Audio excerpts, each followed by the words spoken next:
Hello everyone, welcome back to റിൻസീസ് tasty bites. ഇന്നത്തെ special mulberry loaf pan കേക്കാണ്. അതിനായിട്ട് എനിക്ക് കുറച്ച് നല്ല മൾബറി കിട്ടിയിട്ടുണ്ട്. അത് ഓർഗാനിക് മൾബറിയാണ്. എൻ്റെ ഒരു ഫ്രണ്ടാണ് തന്നത്, ഇവരുടെ വീട്ടിലുണ്ടായ മൾബറി. അപ്പോൾ ഇതിൽ ഇച്ചിരി പുളിയുള്ളതുകൊണ്ട് ഞാൻ ഒരു 1 ടീസ്പൂൺ ഷുഗർ ചേർത്തിട്ടാണ് ബോയിൽ ചെയ്തിരിക്കുന്നത്. അതിലേക്ക് ഒരു 1/4 ഗ്ലാസ് വെള്ളം ഞാൻ ചേർത്തിട്ടുണ്ട്. അപ്പോൾ ഇത് സോസ് പാനിൽ വെച്ച് നന്നായി ബോയിൽ ചെയ്തതിന് ശേഷം സ്പൂൺ വെച്ച് നമുക്കിതുപോലെ സ്മാഷ് ചെയ്ത് വെക്കാം. ചൂടാറി കഴിഞ്ഞതിന് ശേഷമാണ് നമ്മളിതിലേക്ക് ചേർക്കേണ്ടത് കേക്ക് മിക്സിൽ. അപ്പോൾ ഞാനൊരു ലോഫ് പാൻ എടുത്തിട്ടുണ്ട്. ഈ പാൻ നന്നായിട്ട് ബട്ടർ വെച്ച് ഗ്രീസ് ചെയ്തിട്ടാണ് ഞാനിവിടെ ബേക്കിംഗ് പേപ്പറൊക്കെ വെച്ച് സെറ്റ് ചെയ്യാനായിട്ട് വെച്ചേക്കുന്നത്. അപ്പോൾ നമുക്കിത് ചൂടാറി കഴിഞ്ഞു. അപ്പോൾ ഇതൊന്ന് ജസ്റ്റ് ഒന്നിങ്ങനെ സ്മാഷ് ചെയ്ത് സ്പൂൺ കൊണ്ട് തന്നെ ഇങ്ങനെ ചെയ്ത് കൊടുക്കാം. എന്നിട്ട് നമുക്കിത് ചൂടാറാനായിട്ട് മാറ്റി വയ്ക്കാം. അപ്പോൾ നമുക്ക് കേക്ക് ഉണ്ടാക്കാനായിട്ടുള്ള ഇൻഗ്രീഡിയൻസ് എല്ലാം മിക്സ് ചെയ്യാം. ഇപ്പോൾ ബേക്കിംഗ് ട്രേ ഇവിടെ റെഡിയാണ്. അപ്പോൾ നമുക്കൊരു ബൗൾ എടുത്തിട്ട് ഇതിലേക്ക് 3 കോഴിമുട്ട റൂം ടെമ്പറേച്ചറിലായിരിക്കണം എടുക്കേണ്ടത്. 1 by 1 ഓരോന്നെടുത്ത് നമുക്കിതുപോലെ എടുത്ത് ബീറ്റ് ചെയ്യാം. ആദ്യം മുട്ട ബീറ്റ് ചെയ്യാനായിട്ട് നമുക്ക് ഇതിലേക്ക് കുറച്ച് എസൻസ് ചേർക്കേണ്ടതുണ്ട്. അതിലേക്ക് 1/4 ടീസ്പൂൺ പൈനാപ്പിൾ എസൻസ്, പിന്നെ 2 ടീസ്പൂൺ ഇതിൻ്റെ വാനില എസൻസാണ് ഞാനിവിടെ എടുത്തിരിക്കുന്നത്. ഫോസ്റ്റർ ക്ലാർക്സിൻ്റെ വാനില എസൻസാണ് ഞാനിവിടെ ചേർത്തിരിക്കുന്നത്. ഇതിൻ്റെ അടപ്പിൽ തന്നെ 2-3 സ്പൂൺ ചേർത്താൽ മതിയായിരിക്കും. മുട്ട നന്നായി ബീറ്റ് ചെയ്തതിന് ശേഷം ഞാൻ 1.5 കപ്പ് ഷുഗർ ചേർത്തിട്ടുണ്ട്. പൊടിക്കാത്ത പഞ്ചസാരയാണ് ഞാനിവിടെ ചേർത്തിരിക്കുന്നത്. ഇത് നന്നായി ബീറ്റ് ചെയ്യണം. ഒരു 2 മിനിറ്റെങ്കിലും നന്നായി ബീറ്റ് ചെയ്ത് ഒരു വൈറ്റ് കളറാവും. അതുവരെ ബീറ്റ് ചെയ്യണം. എന്നിട്ട് 50 ഗ്രാം ബട്ടർ ഞാനിവിടെ ചേർത്തിട്ടുണ്ട്. റൂം ടെമ്പറേച്ചറിലായിരിക്കണം ബട്ടർ. ഇതും നന്നായി ബീറ്റ് ചെയ്യുക.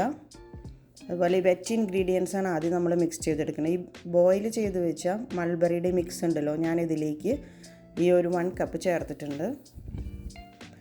അപ്പോൾ ഇതിൻ്റെ ഈ ബാറ്റർ നല്ലൊരു ഡാർക്ക് പർപ്പിൾ കളറായിട്ടുണ്ട്. ഇതുപോലെ ഇരിക്കും നമ്മുടെ കേക്കിൻ്റെ കളറും. അപ്പോൾ ഇനി ഡ്രൈ ഇൻഗ്രീഡിയൻസ് നമുക്കിതിലേക്ക് മിക്സ് ചെയ്യാനുണ്ട്. ഒരു 2 കപ്പ് മൈദയാണ് ഞാനിവിടെ എടുത്തിരിക്കുന്നത്. അതിലേക്ക് 1 teaspoon baking powder, 1/4 teaspoon baking soda, അതുപോലെ ഒരു 1/4 ടീസ്പൂൺ ഉപ്പ്. ഈ മെഷർമെൻറ്റ് കപ്പിൽ തന്നെയാണ് ഞാനിതിലെല്ലാം എടുത്തിരിക്കുന്നത്. എന്നിട്ട് നന്നായിട്ട് അരിച്ച് ചേർക്കുക. പിന്നെ നമ്മൾ ബീറ്റർ യൂസ് ചെയ്യേണ്ട ആവശ്യമില്ല. പിന്നെ സ്പാച്ചുല വെച്ചിട്ടാണ് നമ്മളിതെല്ലാം മിക്സ് ചെയ്തെടുക്കേണ്ടത്. ഇത്രയേ ഉള്ളൂ മിക്സിങ്, വേറെ ഒന്നും ഞാനിതിൽ ചേർക്കുന്നില്ല. ഇതിൻ്റെ അവസാനം കുറച്ച് ഈ മൾബറിയുടെ തന്നെ ജ്യൂസ് ഉണ്ടല്ലോ, അത് ഇതിലേക്ക് ഞാനിങ്ങനെ ചേർത്ത് കൊടുക്കും.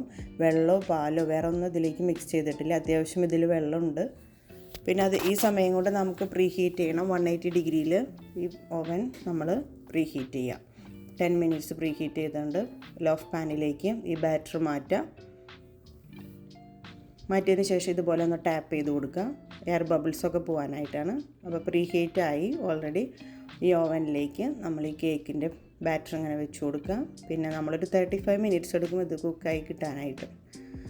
ഇതിൻ്റെ ബേക്കിംഗ് ടൈം ഇതാണ്.